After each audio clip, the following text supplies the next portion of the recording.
Keep Right with Ralph K. Ginorio. How could anyone be a Democrat today? It's always dangerous to equate objective reality with subjective judgments. The first step towards becoming a fanatic is to assume that only stupid or evil people could possibly disagree with what seems to be so self-evident. Since we are not omniscient, each of us can only perceive existence from our own unique perspective. Our mentality, background, emotional composition, and values combine with our limited perceptions to produce that supreme product of the human mind, an opinion, a value judgment, or our best guess. Human judgment is not mathematical. We are not characterized by logic. The contemporary psychological philosopher Jonathan Haidt described our minds as being composed of an elephant and a rider. Our rational capacities, the rider, strives to guide massively more powerful primal passions and visceral drives.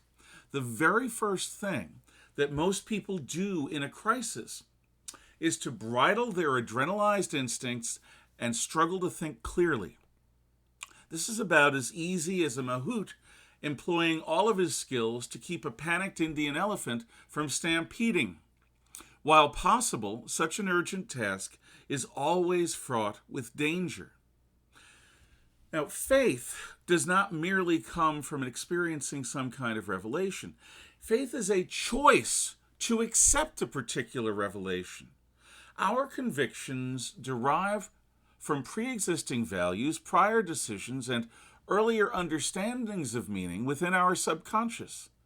Together, these elements of our intuitive mind assess any new evidence brought before it in relation to what has already been concluded about life. If the new evidence is in harmony with previously established convictions, then well and good. If new data runs counter to prior wisdom, then either it will be discounted as irrelevant or we will face a challenge to our guiding assumptions. Will we be intellectually honest and mentally fit enough to put in the required time, energy, and cogitation to really wrestle with these new implications? Are we willing to entertain the possibility that our previous convictions are now insufficient? Are we prepared to develop new and improved convictions in their place? None of this is easy. And it's certainly not merely rational. Being a believer in anything is one of the biggest things that we choose in our lives. Faith is precious, and faith is not always religious.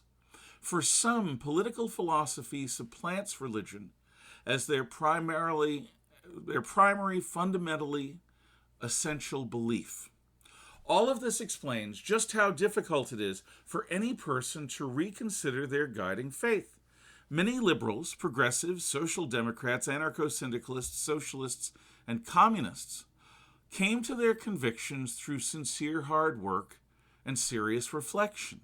Their political philosophies are as deeply held as are my own Christian faith and conservative convictions. Even so,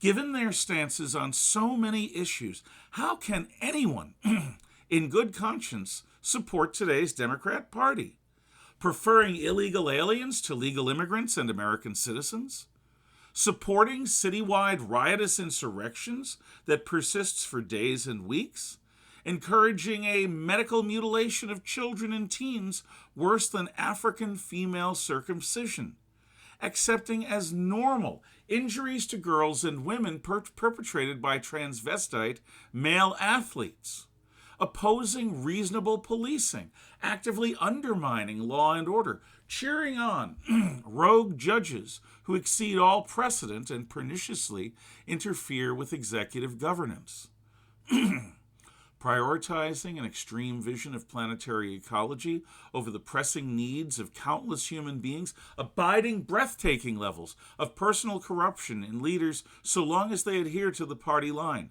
encouraging economic collapse to increase widespread dependence on government, opposing victory in war to bring about a crisis that leads to revolution, dividing all human beings into mutually antagonistic interest groups based on birth characteristics or sexual preferences, and thoughtlessly decrying all opponents as being evil thought criminals. These are but a few things that today's Democrat Party supports. Precisely how can any intelligent and well-meaning person give support to such nightmarish positions? Do millenarian utopian ends justify these most wicked of means? How can anyone, other than the most monomaniacal zealot, ignore the human costs of such positions? How could anyone today be a Democrat? Thank you for listening.